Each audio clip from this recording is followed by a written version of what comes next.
Well, hey folks, Chad Daybell just dropped letter number 9 about his third near-death experience from a 2017 issue, complete with a spirit woman in black, a minute-long blackout where the family said he turned purple, and a fiery dart that he says Tammy interpreted as a spiritual weapon. Well, let's unpack how this letter fits Chad Daybell's death row marketing plan.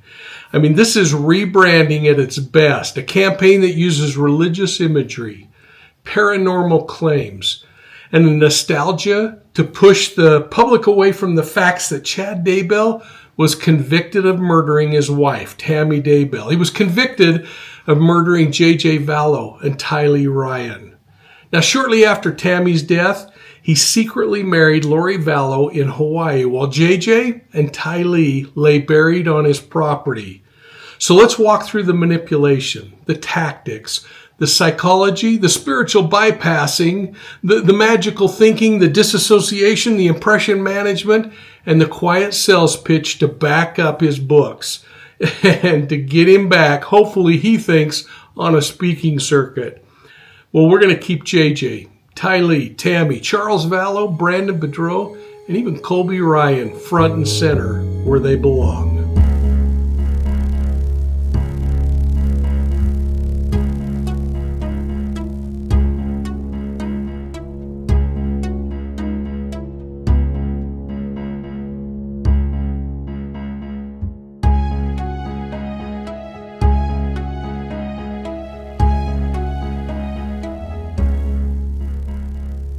Well, hey folks, welcome to Profiling Evil. I want to examine Chad Daybell's letter number 9, something that's equal parts bizarre, manipulative, and even kind of deeply revealing, all from the pen of a convicted murderer, Chad Daybell.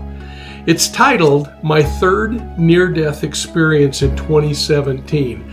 And Chad Daybell claims that he blacked out at a family game night, floated above the room, saw a laughing woman in blackout on the highway, and got struck by a so-called fiery dart that brought in the wicked and woke up Chad Daybell as rebooted. And then, right on cue, he finishes his novel, launches a book tour, expands his audience, and he keeps trying to get you to buy his books. Well, this isn't testimony, it's marketing. And as we get started, I hope you'll hit that like and subscribe button down below and make sure that you've got notifications turned on. And please share Profiling Evil with your friends, especially those who like to know. Now, before we wade through Chad's mysticism, let's take a moment. Let's anchor ourselves in reality. Chad Daybell is a convicted murderer. A jury found him guilty of killing his wife, Tammy, and killing the children of Lori Vallow, his secret lover. He killed JJ Vallow and Tylee Ryan. And then Lori became his wife. That's right. After Tammy's death, Chad and Lori jetted off to Hawaii for a secret wedding while the world searched for JJ and Tylee, and while his children anguished over the loss of their mother. 2 children, JJ and Tylee, whose remains were later discovered in Chad's own backyard in Rexburg, Idaho. Now that's the truth that every one of these letters is trying to make you forget. And the thing that's important in this case isn't Chad and Lori. It's the kids. It's Tammy. It's Charles. It's Brandon. Since 2025, Chad's Letters from Chad series has worked like a death row PR campaign. And that's why I keep calling it Chad's Death Row Marketing Plan.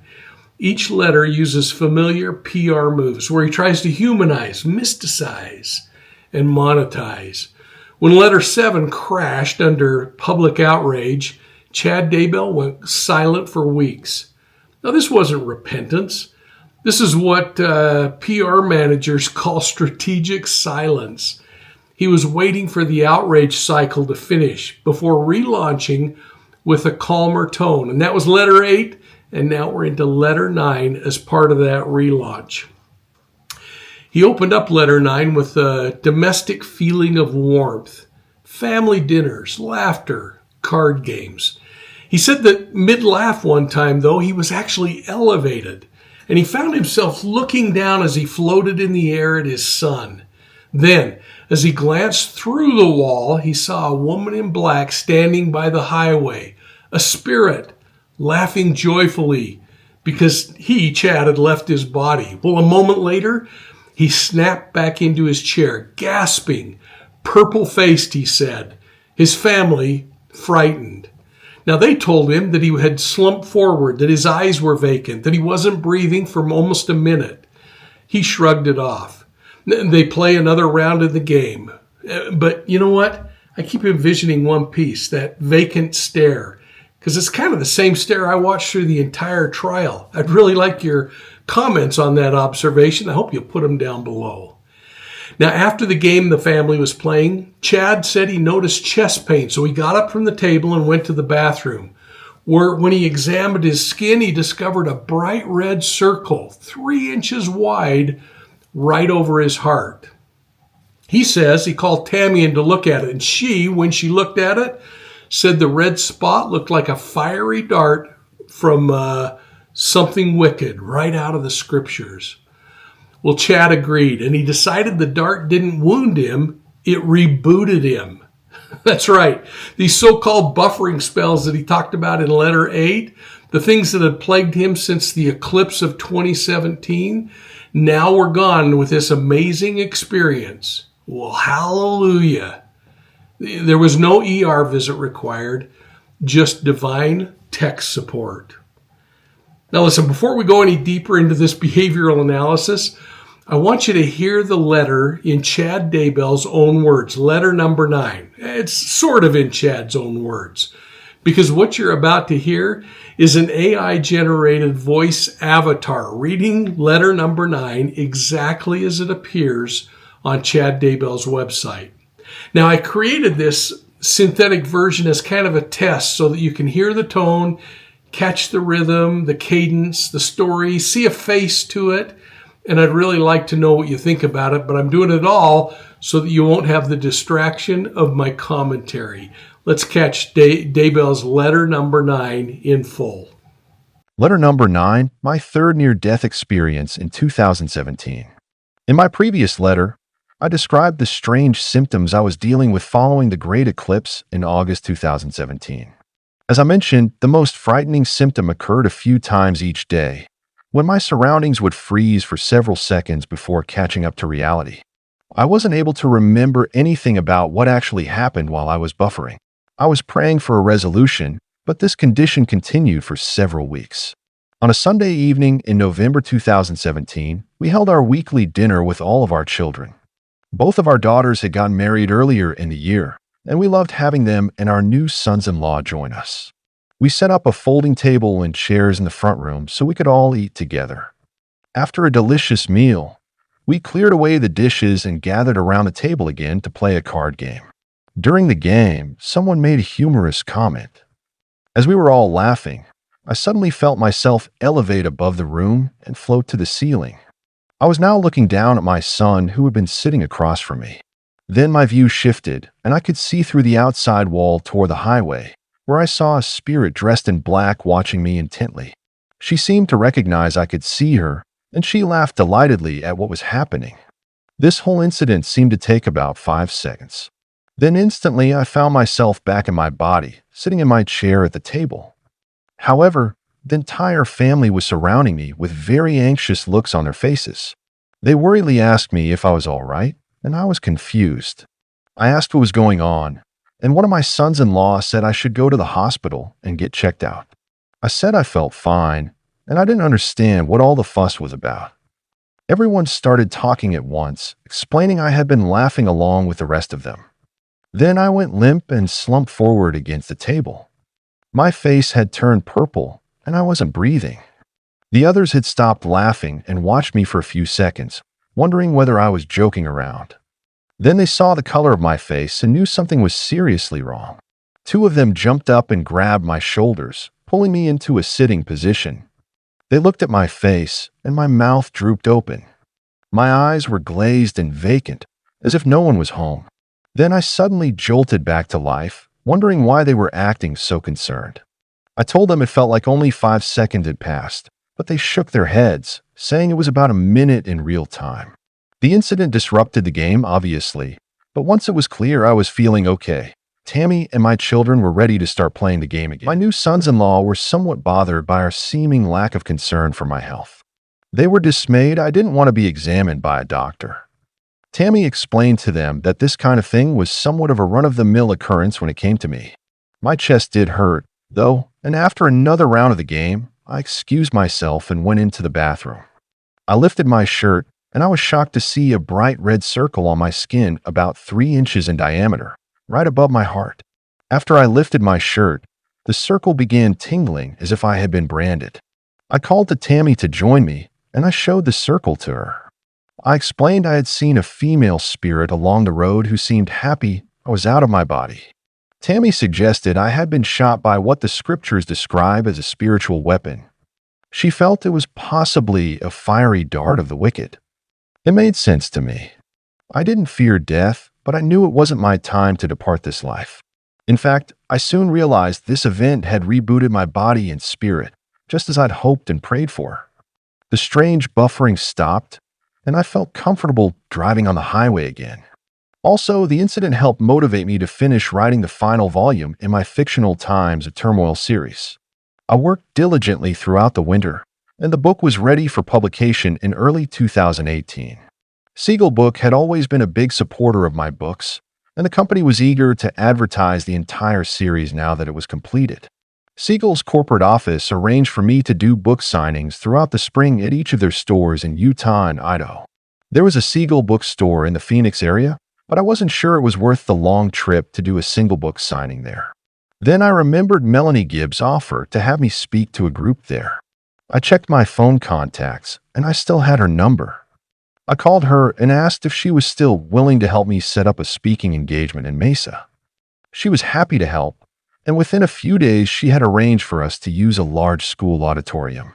She also contacted another author who could speak that evening. She felt the two of us would draw a large audience. So in July 2018, I flew to Arizona and had a wonderful time meeting new friends. Melanie did a great job in organizing everything, and she even arranged for me to be picked up at my hotel and taken to the event. I appreciated Melanie's enthusiastic attitude, which greatly contributed to the event's success. Several hundred people were in attendance, and both of the presentations went well. Afterward, the other author and I stayed for a while to chat with the attendees and to sell copies of our books. This was the first time I met Zelema Pastines, a pleasant woman from Chile who was friends with Melanie. I told her I had served an LDS church mission to New Jersey among the Spanish-speaking people, and Zelema responded by saying something to me in Spanish. I had no idea what she said, and we had a good laugh about how my language skills had eroded. She bought one of my books, and I felt like I had made a new friend. Once we had cleaned up the school and put everything back in place, Melanie and another woman drove me back to my hotel so I could fly to Idaho early the next morning. I thanked Melanie for all of the time and effort she had spent in my behalf. During the drive to the hotel, Melanie mentioned she was going to help with an event in October in St. George, Utah. I told her I had already been asked by the event organizers to be one of the speakers, and I was happy she would be there. We arrived at the hotel, and I shook the women's hands and told them I looked forward to seeing them in a few months. Well, welcome back. I hope you enjoyed that reading from an AI avatar. But now that you've heard letter number 9 in its entirety, I want to talk about what's really going on here from both a psychological and a profiling standpoint. Because what we just heard was a carefully designed piece of persuasion. And this is where we start dissecting how Chad Daybell uses spiritual bypassing, fantasy construction, and this form of retroactive justification to spin these everyday experiences into divine purpose. And with that divine purpose came a burst of productivity for Chad, because he said he was so inspired after all this that he went out and finished writing one of his books. And then, as luck would have it, Melanie Gibbs stepped into the picture and arranged for an event in Mesa, Arizona, where Chad met Zelema Pastines, the future wife of Alex Cox, his co-conspirator. I mean, can you see the rhythm here? It's a crisis, then a miracle, resurrection, and merchandising. These aren't confessions again. It's conversion by way of branding. And all of this leads me to some straight talk. Because when his family says he turned purple and that he wasn't breathing for a minute, I kind of put an analytic view to that. Doctors call it cyanosis or oxygen deprivation. Now, this isn't a heavenly badge. It's a medical event if it really happened. And I don't know that I believe it happened. But clearly a hospital trip wasn't going to serve the narrative. So Chad instead traded a cardiologist for a Daybell-style parable. And the parable, that red mark over his heart, it was probably just a pressure mark or simple irritation. But in Chad's story, it became a supernatural branding, a saintly indication that was authenticating him as a chosen vessel, perhaps the chosen vessel. Well, in profiling language, all he was doing was turning ordinary events into proof of his exceptional destiny. Because in Chad's universe, holy almost always codes as radiant, white, ascendant. But this spirit dropping a laughing, dark-clad feminine figure in the highway is a deliberate inversion, in my opinion. It's theatrical, and it seems designed to feel a little bit forbidden, yet it supports his claim that it's spiritually charged. And that's exactly how myths get constructed, especially around relationships that in the real world are coming together in secret. Now, from a profiling standpoint, this detail fixes his secret and forbidden pursuits that turn out to be Lori, and Lori turns out to be the dark, forbidden, predestined goddess. You know, I'm not sure if this is cognitive dissonance, and Daybell's already crossed that moral line by having an affair, or if he's actually trying to rewrite earlier sins to reduce the psychological pain that he must be feeling, this thing that says, hey, I'm just a good person that did a bad thing. Well, dissonance is a survival mode for somebody like this. It's the fastest balm to sanctification. In his mind, heck, it wasn't betrayal. It was destiny. That woman in black, she was a ready-made absolution mechanism. And if all of this is true, if he's not lying about what was going on, I think he's then trying to elevate himself to some kind of a starring role by arranging the props that keep the audience looking at him as a prophet, not a perpetrator. And I want you to flip that around and remember, he's a perpetrator, not a prophet. Think about that 3-inch dermal irritation, the red spot on his chest. It became a fiery dot that announced his special status. I'll let you determine that. Now, Chad Daybell might have been mixing dates, might have been mixing meanings in order to give his adulterous relationship with Lori a holy preface. And while it probably doesn't matter at this point, all of these theories could be tested against the timeline forensics in this case, because people who mythologize often leave very ordinary breadcrumbs, the kind of breadcrumbs that anchor the true sequences together. If first contact or flirtation predated the vision, then the vision is a retrofitted prophecy. And while Chad Daybell's revising the sky out there, I want to keep us grounded again and just keep pounding back. We cannot forget the names that we are talking about in this case in reality. JJ Vallow, Tylee Ryan, Tammy Daybell, Charles Vallow, Brandon Boudreaux, Colby Ryan. These are real names, not goofy omens that Chad Daybell's coming up with. So let's dig a little deeper into the psychology, because what we're seeing here is a blend of spiritual bypassing, this use of faith language to avoid accountability, this magical thinking and impression management. These letters aren't meant to explain anything, in my opinion. They're meant to influence us. They're advertisements for the Daybell brand. And that brand depends on us in order to keep the brand alive. And we gotta see through it. You see, when a narcissist's world collapses, he's got two choices: face the wreckage or rewrite the story. And Chad chooses to rewrite it. He turns medical events into miracles, grief into grandeur, evidence into allegories. So if you can't change what people think about you, the secret is change what they're thinking about. And that's why we hear about fiery darts instead of death sentences. Why we hear about women in black floating out on the highway instead of burial sites. Chad Daybell's pulling your eyes off the crime scene and trying to get you to look into the clouds. Now, you know, when I look at cases like this, I often go to my partner, newspapers.com, because I try to build episodes that are built on local information, not by scrolling AI-generated news feeds. I want stuff from journalists who were there on the ground.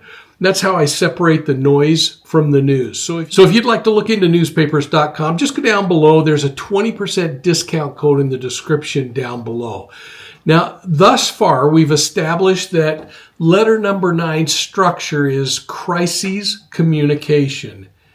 Chad Daybell openly tries to warm and humanize himself, dramatizing an ordeal in order to earn sympathy. He's trying to reframe that ordeal as some kind of divine proof to his authority. And he closes his letter by reminding us of his professional accomplishments, the books, the speeches, the audiences, the people who loved him. Well, he's executing a rebranding campaign where the product isn't a novel anymore. It's him. It's strategic and it's repositioning with a shorter playlist. But a whole lot more of the self-proclaimed prophet business is coming out.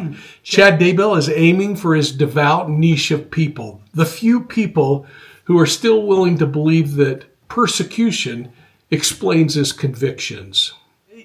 Now, Chad Daybell knows that he can't erase the convicted murderer title that he owns, but he can drown it under misunderstood seer, misrepresentations. It's the same move that cult leaders use when exile replaces applause.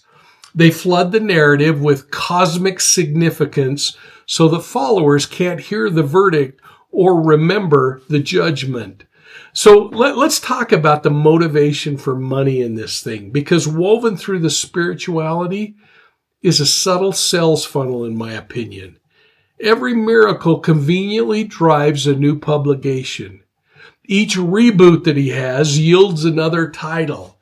The stories literally monetize themselves, and that raises into question who's benefiting from this thing financially. Because on the website, it says that he's not benefiting. But if his royalties are coming in from selling books, somebody's benefiting, and I'll bet it isn't the victims of these crimes. You see, if royalties are still flowing from these pre-arrest works, I want to know if they're reaching the victims' families. Are restitution orders in place that are solid? Or is there a structure that's shielding the proceeds? Now, I don't have the answers to this, but the question needs to be asked, because when a convicted killer's platform directs readers toward purchasing books, transparency isn't an option. It's moral hygiene, and we've got to make sure we know what's happening there. Now, from an investigative psychology standpoint, this refusal to address those practicalities reveals more of this same grandiose detachment that we've seen all along. So I want to return back to that family scene for a second, because I think it's rich with data. Now picture it. The family's around the table. There's laughter. There's light. But then Chad slumps forward. A full minute passes before he jolts upright. His family members kind of jokingly say that they're nervous about his health. They realize that he's coming back, his color's returning, and they play on. Again, this is all according to Chad Daybell. We haven't heard anyone else talk about it. But later, he then has this spiritual event, an event that tells us something about the conditioning inside that home. Because when extraordinary explanations become the default, empirical concerns feel like disbelief. So over time, I believe the family probably normalized this abnormal behavior in order to preserve harmony with this charismatic center, Chad Daybell. It's kind of how cultic thinking starts in kind of a microcosm, all around a dining room table in this particular story. But this woman in black, the spirit in black, I keep coming back to her because she's doing some heavy narrative lifting here.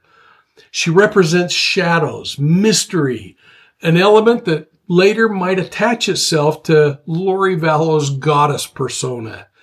So whether deliberate or subconscious, Chad seems to be retrofitting his mythology to make the eventual union with Lori feel fated. In manipulation terms, that's retrospective justification, the rewriting of the past so that every future sin looks like it's scripted by heaven. And what follows that vision? Productivity, connection, success. The message to his followers is that suffering yields fruit. He converts crises into catalysts so that you can admire him, the survivor, rather than question the story of a killer.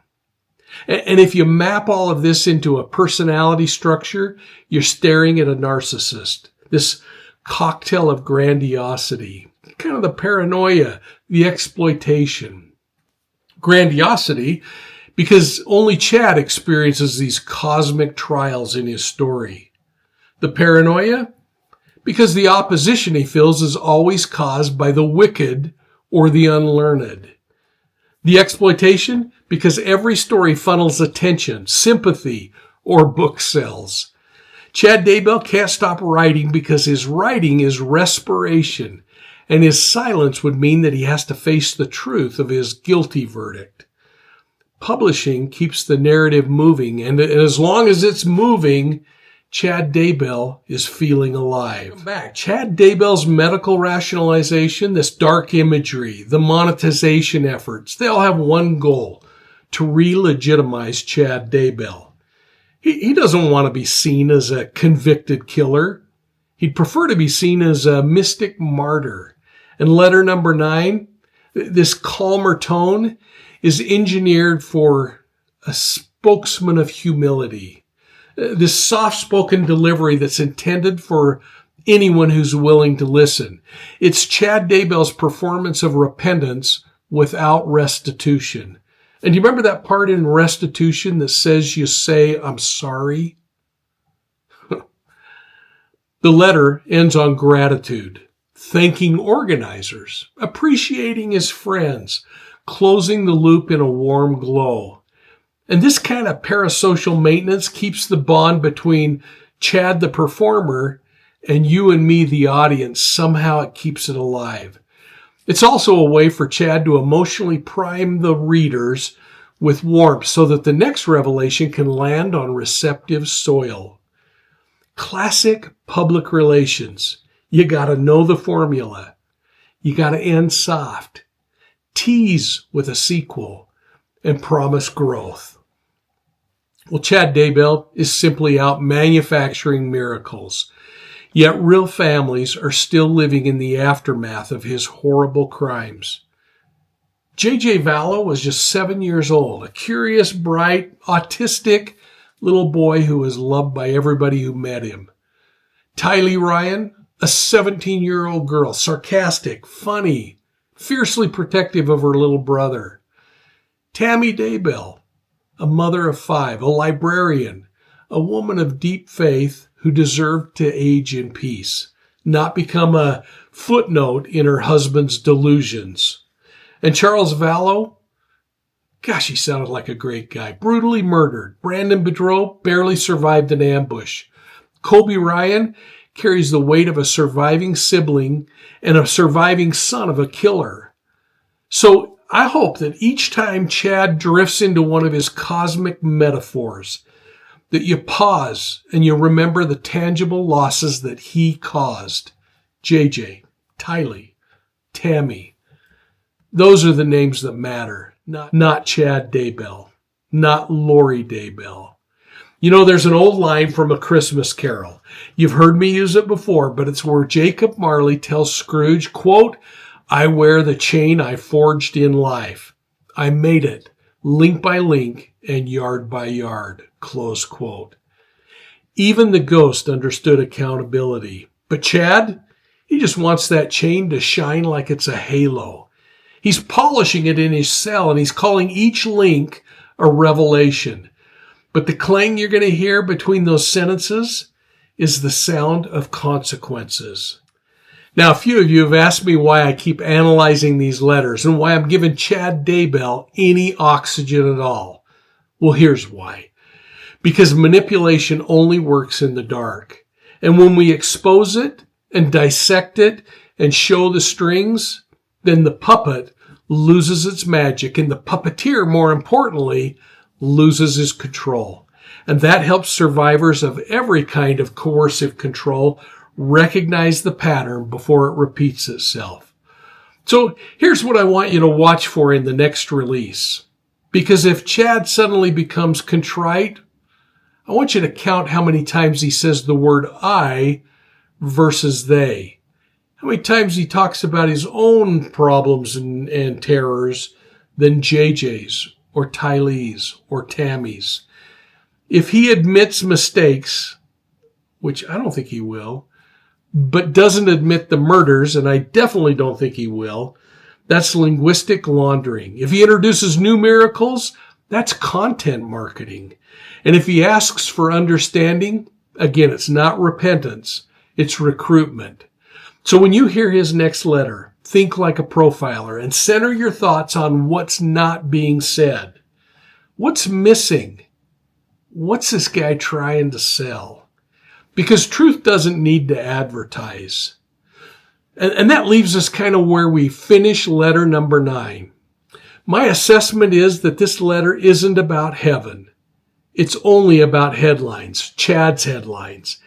It's a calculated piece of self-promotion disguised as spiritual reflection. It's the Chad Daybell death row marketing plan in action. Mystify, humanize, monetize.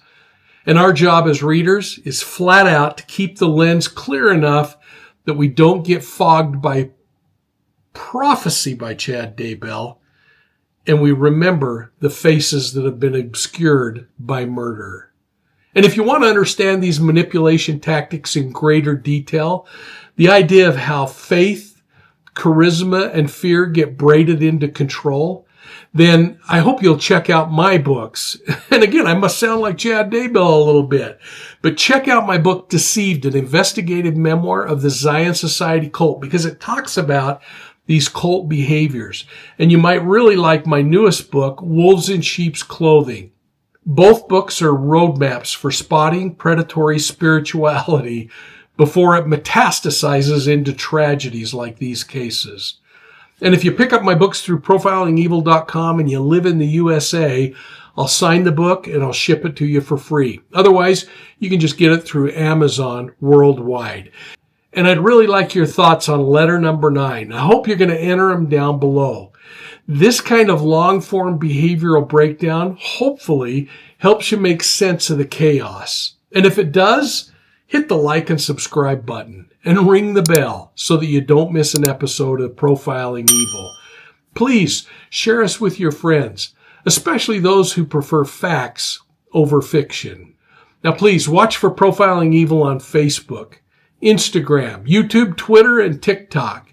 And if you like to get your true crime on the go, I hope you'll subscribe to Profiling Evil's audio podcasts on your favorite podcast platform. And don't forget to check out my newest podcast, Gardens of Evil, which is coming out soon with our new partner, Gamut Podcast Network. And the link for that is down below. Well, please visit profilingevil.com for more insights and information. While you're there, sign up for our digital newsletter, the BOLO, which stands for Be on the Lookout. Now, the only way you get the BOLO is by signing up at profilingevil.com. And I promise you, folks, I'll never sell your information to anybody. And thanks for your support of Profiling Evil. We'll see you soon at the next crime scene.